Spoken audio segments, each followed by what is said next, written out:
Pour ouvrir cette soirée, nous avons le plaisir d'accueillir Fatih Balieli. Je vais faire une petite bio de Fatih avant qu'on enchaîne donc sur la discussion avec lui, qui va être une discussion d'à peu près 25-30 minutes, suivie de vos questions, si vous en avez bien sûr. Donc Fatih est le CEO d'Exaion. C'est une entreprise spécialisée dans le calcul haute performance, l'intelligence artificielle, la blockchain et les infrastructures numériques souveraines. Initialement, Exaion a été créé au sein du groupe EDF et a récemment rejoint le groupe américain Mara, qui est lui-même l'un des acteurs mondiaux majeurs des infrastructures de calcul et du minage de Bitcoin. Depuis plusieurs années, Fatih travaille au croisement de trois sujets devenus stratégiques: l'énergie, le calcul et la souveraineté technologique. À travers Exaion, vous avez participé au développement d'infrastructures de calcul destinées aussi bien à l'intelligence artificielle qu'aux technologies blockchain, avec une réflexion constante sur les enjeux d'indépendance numérique et de compétitivité européenne.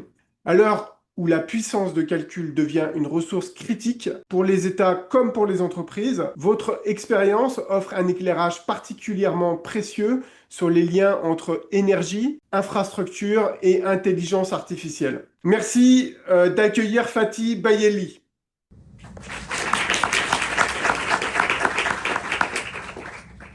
Ok, donc on va discuter sur l'angle que nous offre l'entreprise Exaion que Fatih a co-créé. Donc ça va être en trois parties. La première partie sera sur les origines d'Exaion et la révolution de l'IA. On aura droit à une seconde partie ensuite sur l'énergie comme étant le nerf de la guerre de la révolution de l'intelligence artificielle. Et enfin une dernière partie sur la souveraineté et le futur de cette souveraineté, notamment en Europe. Alors, première question, c'est Exaion est né dans l'univers de la blockchain avant de se retrouver aujourd'hui au cœur des enjeux liés à l'IA. Comment vous expliquez cette évolution et qu'avez-vous venir avant les autres, Fatih?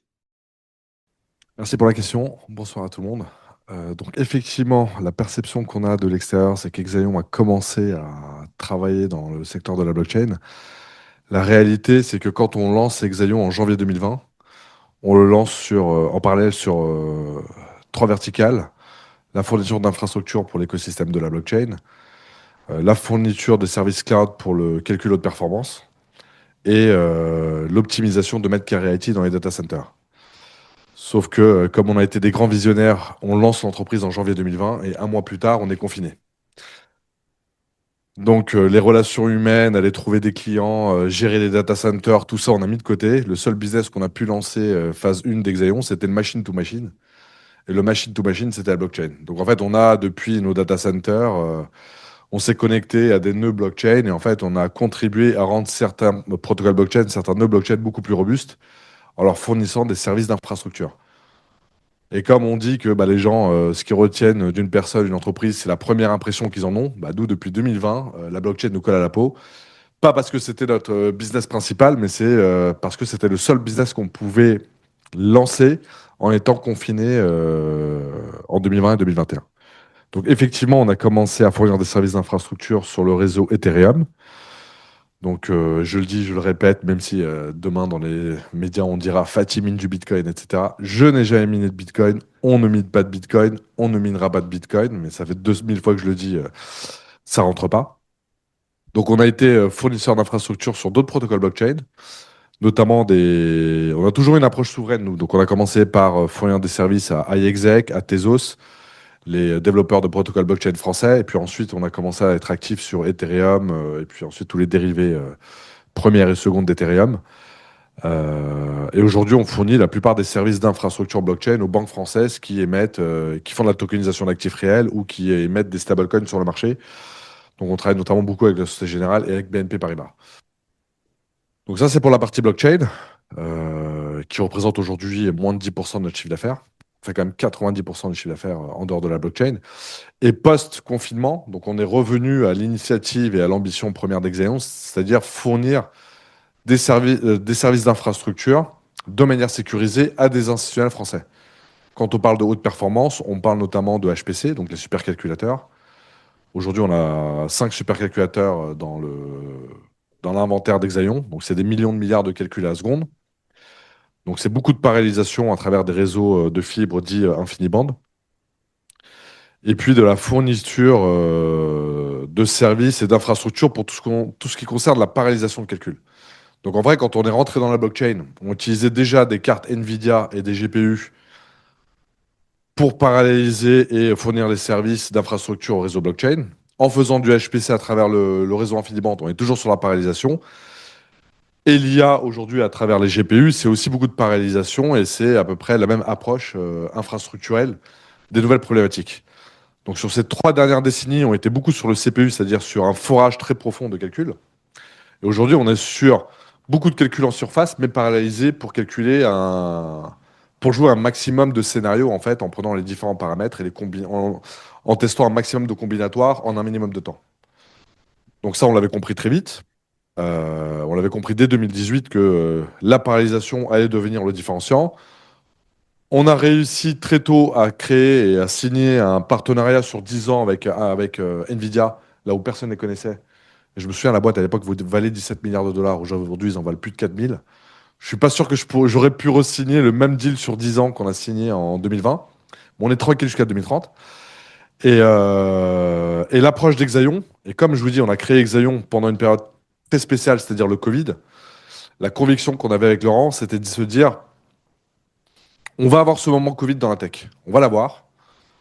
On ne sait pas quand, mais en tout cas, on va préparer une infrastructure qui va permettre à nos clients d'avoir la résilience le jour où tout va lâcher, le jour où nos partenaires vont nous lâcher.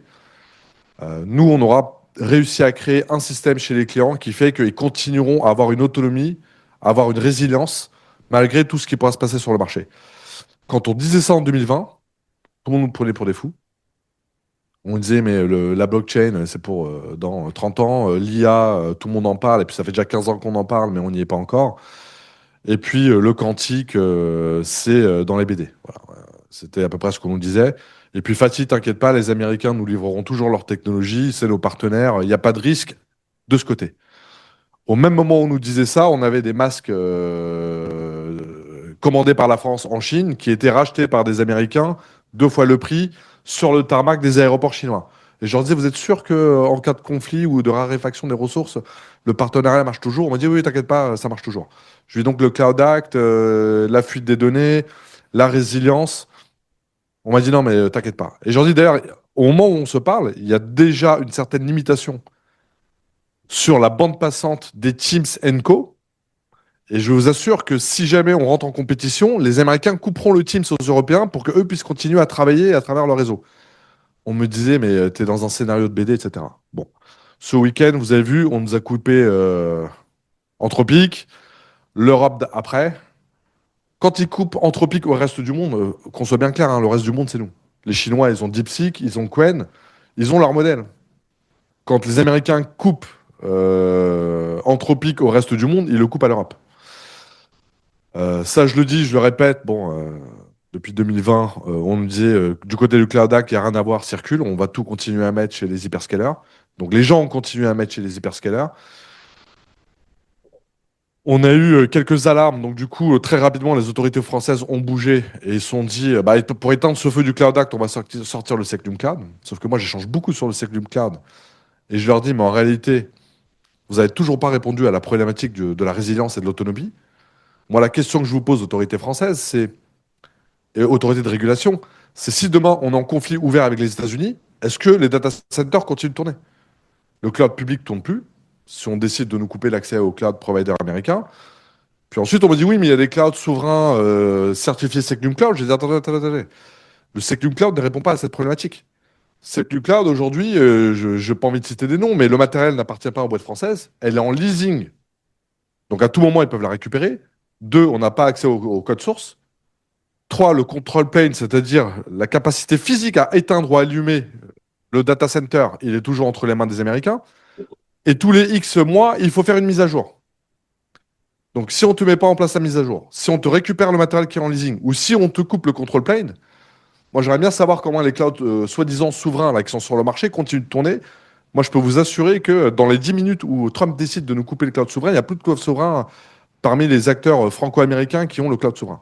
Moi, la question que je pose, c'est si on est en conflit ouvert avec les États-Unis, Est-ce qu'on a, et c'est exactement la question que les Allemands posent, hein, en termes de souveraineté. Les Allemands, ils sont toujours hyper pragmatiques. Ils te disent, attendez, je me fiche de savoir d'où vient le capital, d'où vient la technologie.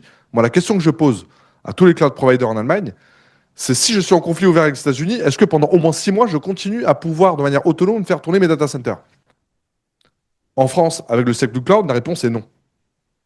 Non.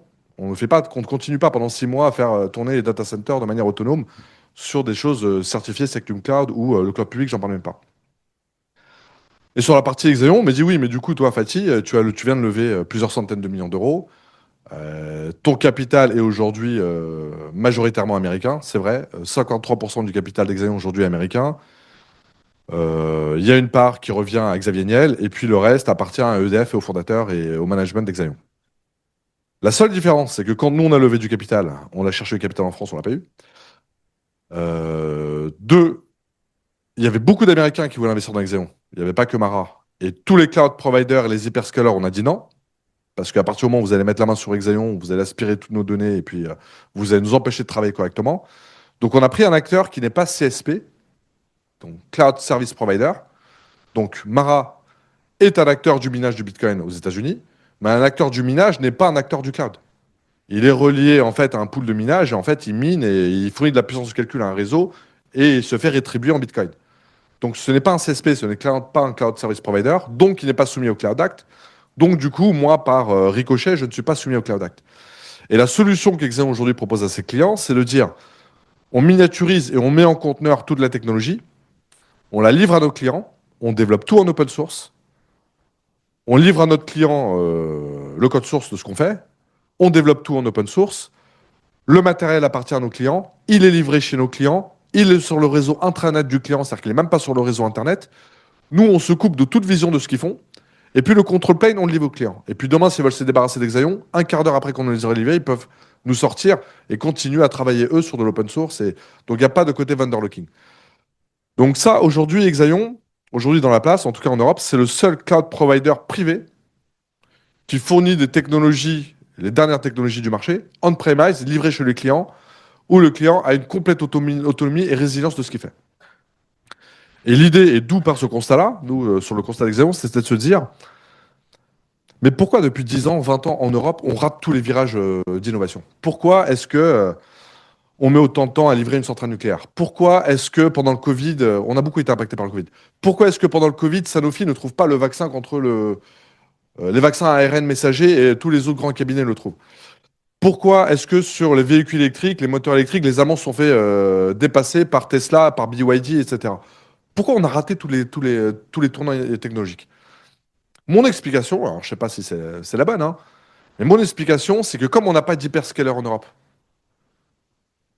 bah, toutes les entreprises européennes ont mis leurs données non sensibles chez les cloud providers, mais les bijoux de famille, les informations, cœur de métier, c'est-à-dire comment construire une centrale nucléaire, les codes du nucléaire, le modèle des futurs moteurs électriques, les formules de vaccins de chez Sanofi, tout ça, ils l'ont gardé en interne. Ils l'ont gardé en interne, donc en fait, depuis 20 ans maintenant, on est en train de creuser notre dette technologique parce que ces informations-là, nous, on n'a pas été capable d'aller les mettre dans le cloud.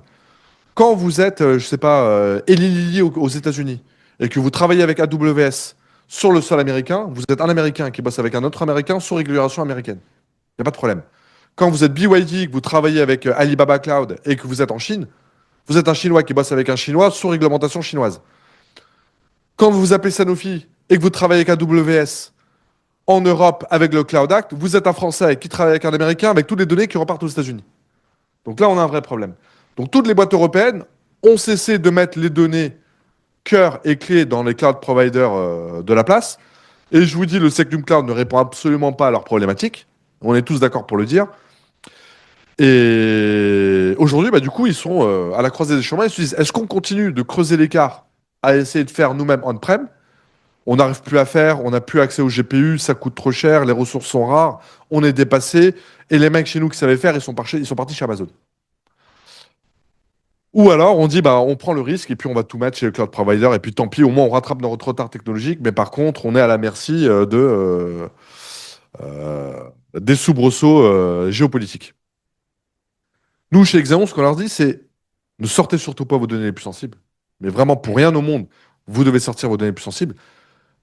Laissez-nous vous ramener les technologies, les dernières technologies du marché, laissez-nous les mettre dans un data center et vous livrer la technologie. C'est-à-dire, plutôt que vous sortir votre data pour aller vers la technologie, laissez-nous vous ramener la technologie chez vous. Et puis, on va aider vos équipes on-prem à les booster, à aller plus vite et puis à apprendre.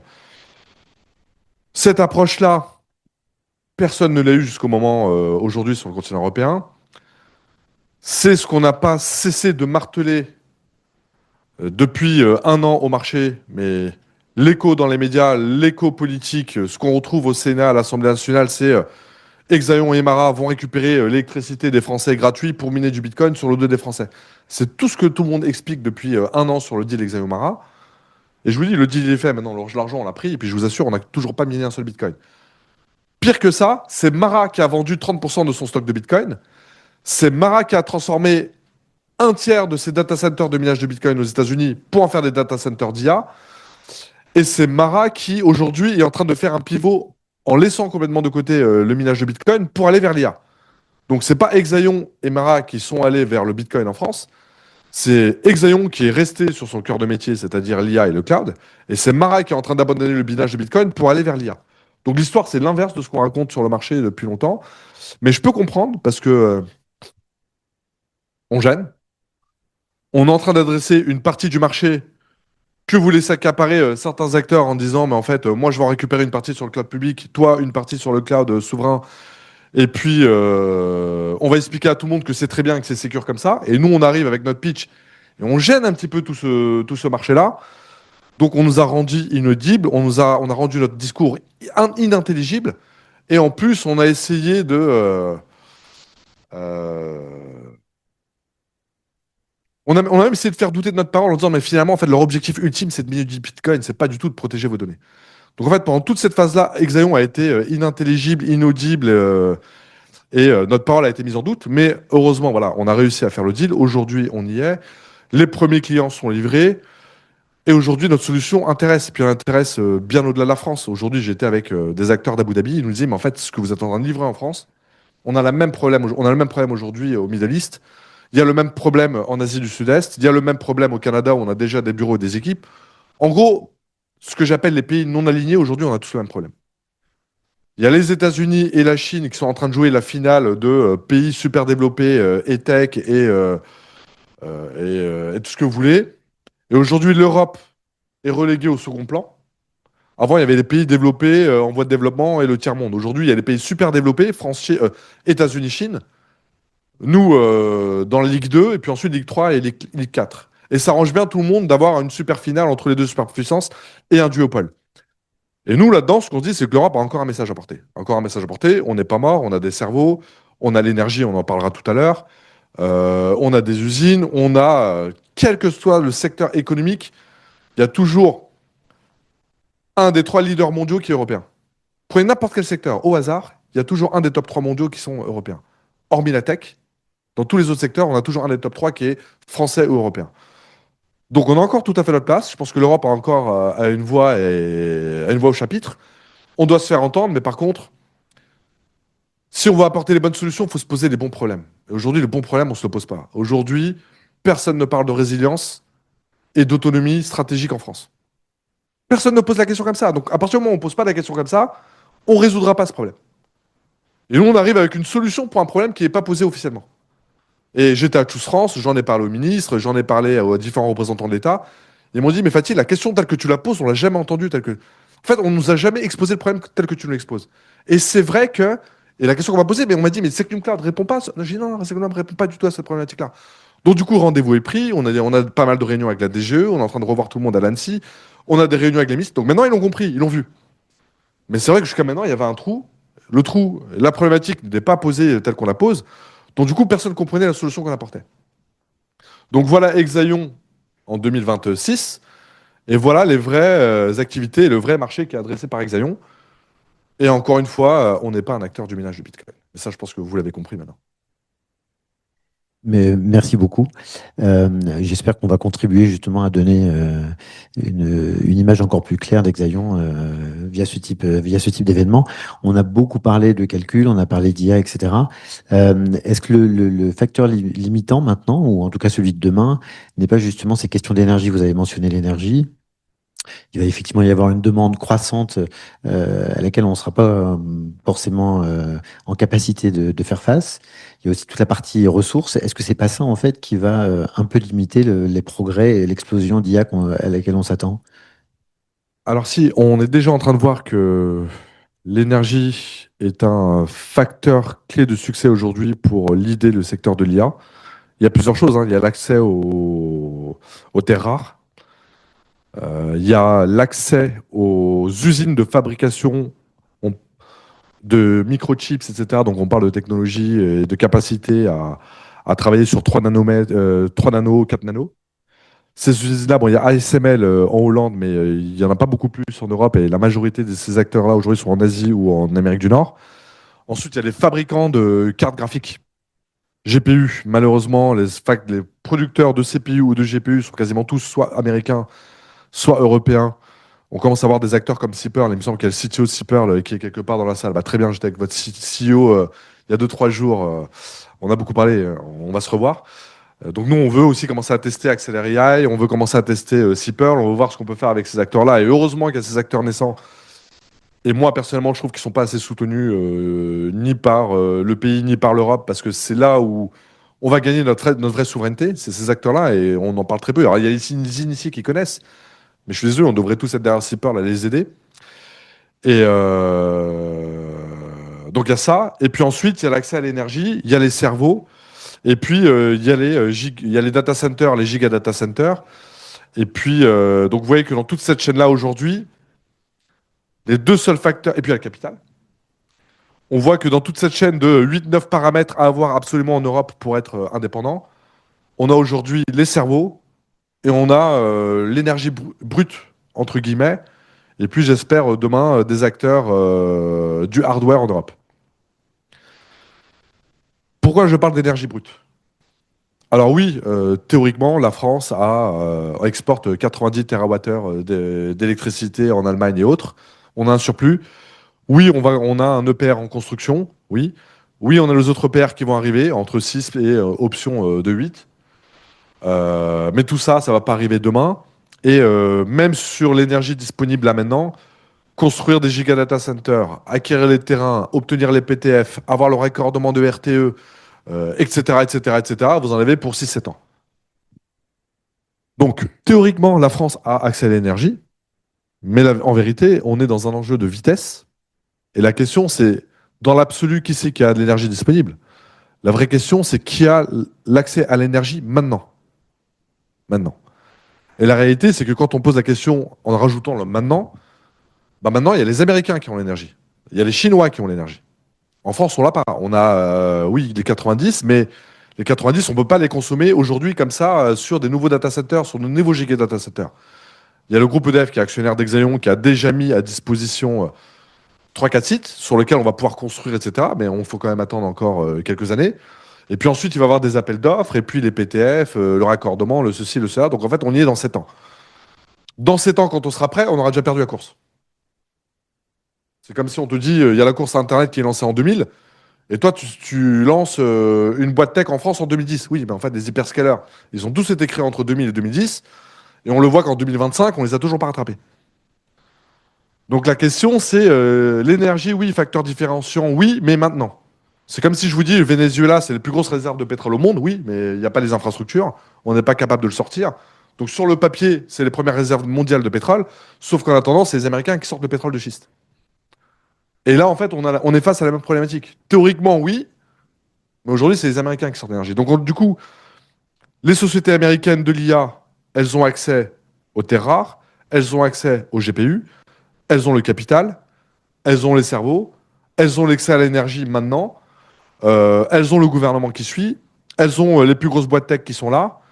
Et quand on voit les Asiatiques ou les Européens qui essayent de revenir, bah on dit vous arrêtez de vendre du Nvidia en Chine. Puis quand on voit des Européens qui essaient de s'en sortir, on leur dit bah, les Nvidia, on va pas dire qu'on les vend pas à l'Europe, mais on va dire qu'ils sont sur liste d'attente. Mais entre te dire je te vends pas ou tu les auras dans 18 mois, le résultat est le même. Tu les as pas eu au moment où on en avait besoin. Donc du coup, tu as perdu la course. Et puis pire que ça, les entreprises européennes qui veulent innover et puis rattraper leur retard en faisant de l'anthropique, etc., on leur coupe aussi accès à l'anthropique. Donc en fait, t'as pas accès au capital, tu crées Mistral, mais t'as pas les GPU. Tu te dis, bon, je vais aller sur Anthropic pour avoir le meilleur modèle du moment. Oui, mais Anthropic, on te le coupe. En fait, on t'a jamais dit qu'on t'avait banni, hein. On t'avait jamais dit qu'on t'avait mis sous embargo.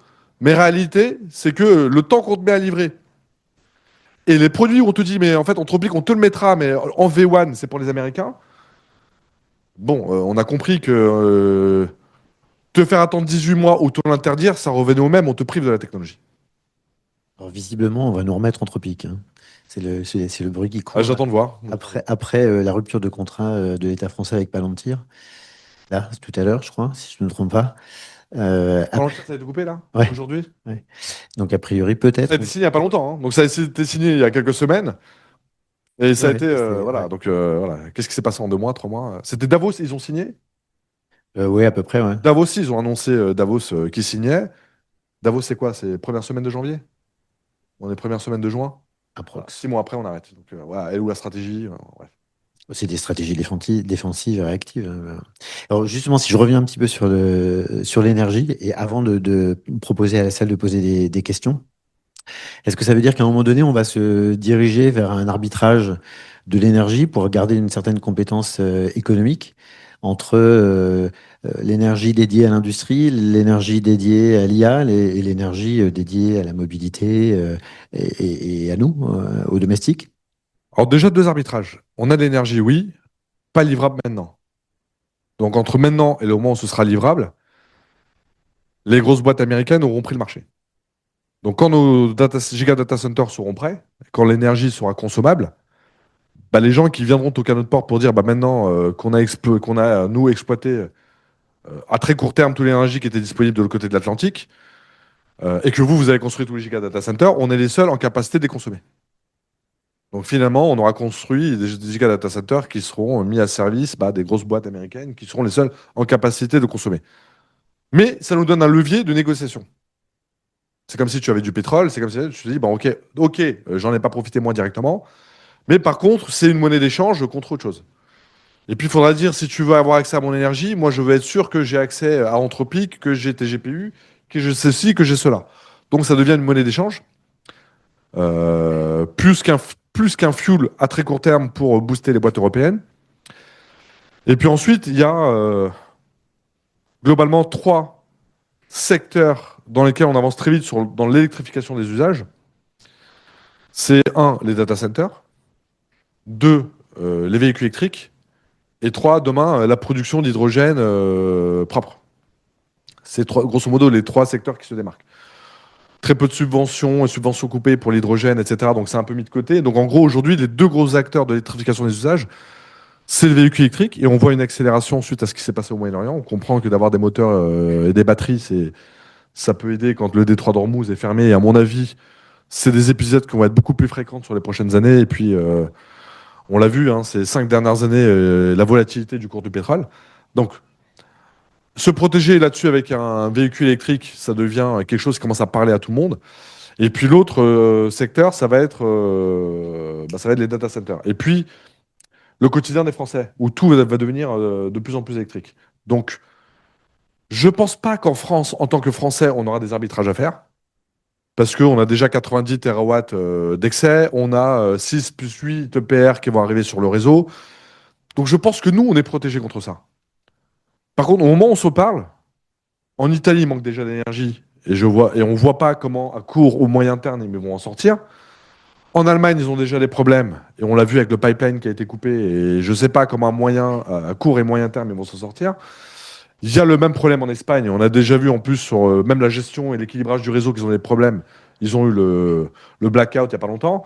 L'Angleterre a des problèmes et eux, ils ont aussi des problèmes à très court terme. Donc nous, j'ai envie de dire, dans cet univers qui va manquer de ce fuel, nous en France, on est plutôt bien l'outil et on a plutôt la chance d'avoir cet outil industriel qui s'appelle EDF, qui nous a permis d'avoir cette autonomie énergétique grâce au général de Gaulle et aux trentaines de centrales qui ont été lancées à l'époque. Donc nous, on est plutôt protégés par rapport à ça. Mais par contre, dans le reste du monde, il va y avoir un vrai arbitrage. Et l'énergie va coûter de plus en plus cher. Et ça va devenir un asset pour lequel il va y avoir une très grosse concurrence pour avoir un accès à cet asset-là. Merci. Fatih, François, il, il nous reste encore 2 minutes et demie là pour conclure et prendre les questions du public si jamais il y en a. Donc j'aimerais bien qu'on puisse faire la question de conclusion qui est autour de si vous regardez les 10 prochaines années, est-ce que vous êtes optimiste ou inquiet quant à la capacité de l'Europe à rester souveraine face aux géants américains et chinois? Donc en très rapide sur cette question, puisqu'on l'a déjà pas mal traité pendant toute la durée de l'interview. Et la question de conclusion, c'est si on se retrouvait maintenant en 2050, enfin c'est-à-dire ici au même endroit en 2050, quel serait selon vous le changement technologique ou géopolitique qui nous semblerait aujourd'hui le plus difficile à imaginer? Voilà. Je vous laisse la parole et essayez de Ça, c'est faire pas mon domaine de rapide compétence. en deux Difficile à minutes imaginer. pour qu'on ait le temps de prendre des questions après Ouais. si jamais il y en a. Ouais. Alors, pour répondre à la première question, là, je vous ai dépeint un peu l'état de l'art. Par contre, ça ne veut pas dire qu'il n'y a pas des solutions. Et il y en a des vrais, hein. C'est pas pour qu'on garde espoir et qu'on ressort tous avec une lueur d'espoir. C'est à un moment donné, quand on n'est pas capable de répondre à l'attaque de l'ennemi frontalement, on a une stratégie de contournement. Si vous avez une armée armée jusque-dents qui vous attaque, y aller en frontal avec une armée régulière et qui a 2 tanks et un avion, ça sert à rien. Et ça, un exemple très clair là-dessus, c'est la guerre du Vietnam. Et à la fin, les Vietnamiens l'ont eu parce qu'ils ont décentralisé le combat et ils ont eu une approche plutôt en termes de guérilla. Et puis en fait, ils ont gagné des petits combats, des petits combats, des petits combats. Ils ont eu à l'usure et puis finalement, ils ont gagné la guerre. Nous, en Europe, ce qui est bien, c'est qu'en fait, les avantages de l'Europe et la tendance du marché fait que si on comprend ce que je vais dire là maintenant et qu'on agit, on peut récupérer la main d'ici 10 ans, 15 ans. Honnêtement, je pense que sur 10-15 prochaines années, on dépend et on nous tient. Par contre, après, on a une vraie carte à jouer. Je m'explique. Les Américains, c'est les champions du giga data center et de la création d'autoroutes de la donnée.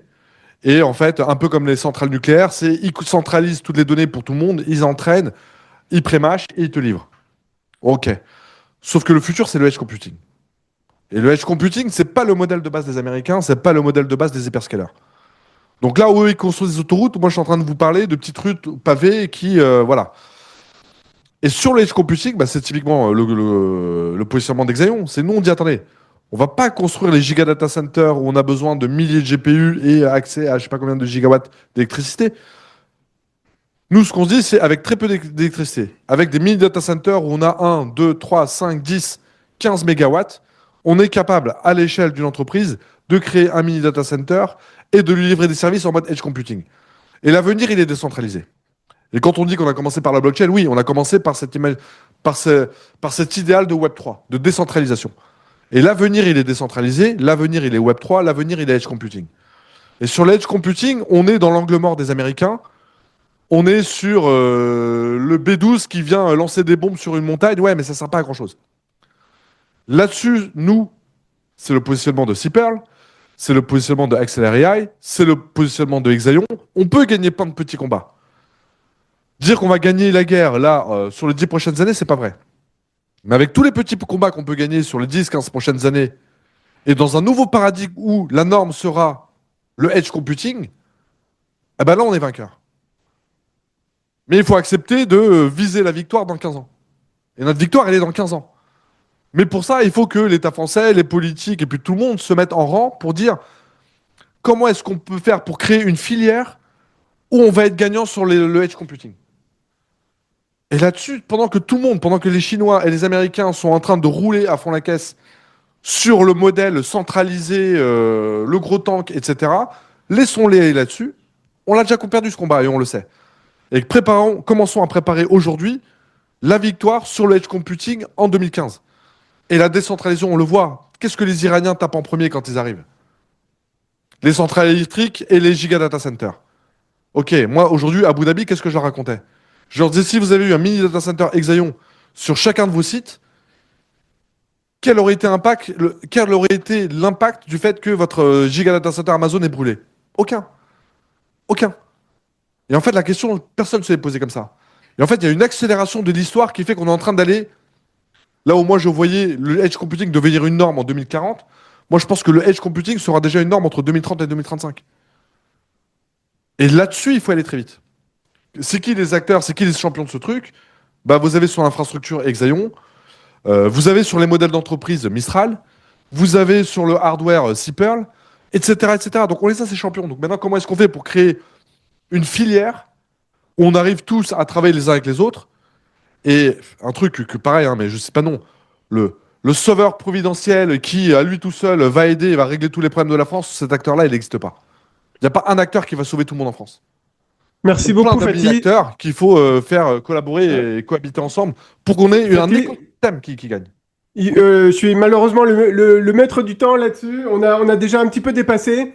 Donc, on peut prendre une question du public si jamais il y en a une, et puis on essaie vraiment de conclure très rapidement maintenant.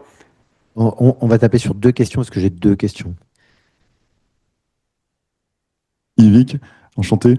Expert robotique, vous avez parlé de l'avenir et de la souveraineté dans la voiture électrique. Également, la robotique va s'installer. Donc, en 2050, on aura certainement des caméras, les yeux des robots dans peut-être tous les apparts et toutes les usines. Donc, la souveraineté dans ce domaine-là, on s'intéresse à Exaion pour la garantir. Vous avez parlé également de filières. Il existe TerraTech, HPC, je crois que Cpearl fait partie de ces centres de compétences européens. Qu'en est-il d'Exaion et comment vous positionnez par rapport à Thales, qui également fait partie de ce centre de compétences et qui est dans le cloud?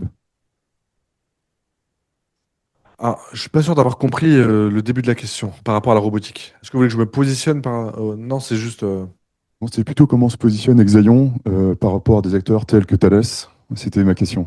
Ah, comme Thales sur le cloud?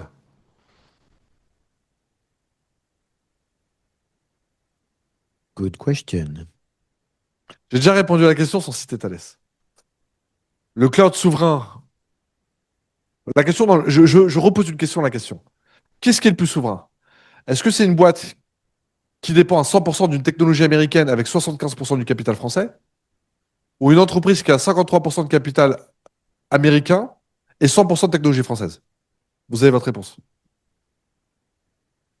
Et je pose la question différemment.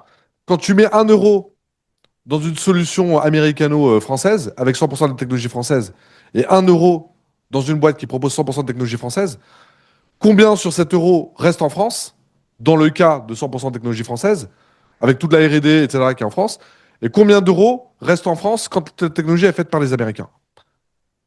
Vous avez votre réponse sur la souveraineté économique et sur la souveraineté technologique. Voilà comment je réponds à votre question. On suis bien sorti là, parce que... Bonjour, petite question Merci beaucoup, Fatih. Ouais, alors j'ai une deuxième question, je oui, crois. un peu plus géopolitique. On voit bien que la technologie, ce n'est pas qu'une question de brevet, enfin de R&D, c'est aussi une question de monnaie, de fonds de poche. Quand on voit que les États-Unis investissent des milliards et que nous, on investit environ une dizaine ou une quinzaine de milliards, j'entends votre discours sur l'edge computing et compagnie, qui est aujourd'hui plutôt un discours que j'entends globalement dans les centres de recherche. Mais comment on fait pour que cette prise de conscience que nous, on a globalement, en tout cas en tant qu'acteur de la tech, ce ne soit pas que une prise de conscience d'un secteur, mais d'un pays entier, en fait. Bah, très bonne question. Et on a eu ce problème avec Exaion parce qu'on cherchait 300 millions de dollars. On les a pas trouvés en France. Pour les trouver en France, il fallait qu'on mette bout à bout 30 acteurs. Donc imaginez les boards demain d'Exaion avec 30 investisseurs qui chacun ont mis un peu. C'était juste impossible. Mais nous, ce qu'on a dit, parce qu'on nous a dit à un moment donné, pourquoi vous prenez l'argent des Américains, etc. Je leur ai dit, attendez. Moi, je vous repose la question. Si j'avais eu des commandes du public, j'aurais même pas eu besoin de lever de l'argent. Les commandes m'auraient suffi. Au moment où je disais, je suis en train de lever 250 millions d'euros auprès des Américains, les commandes publiques étaient en train d'aller chez Palantir. Donc moi, la question que je posais, c'est pourquoi est-ce que vous allez dépenser de l'argent des contribuables français chez Palantir, alors que moi, au même moment, je suis en train d'essayer de lever 250 millions d'euros et je ne les trouve pas en France. Vous n'avez même pas besoin de mettre de l'argent dans mon capital. Vous me passez des commandes. Et le produit marche. Il est déjà déployé chez EDF. Il est déjà chez plein de clients. Et on est déjà en train de créer des clouds privé, souverain, pour le nucléaire. Moi, si je suis capable de gérer les données du nucléaire, je suis capable de gérer les données des impôts et de la DGFiP. OK? Donc, qu'est-ce qui fait qu'à ce moment-là, on préfère les mettre les données chez Palantir et pas chez Exaïo? Donc, l'argent, il est là. L'argent, c'est vos impôts qui se retrouvent dans le développement et le financement de boîtes américaines. Il est là, notre argent.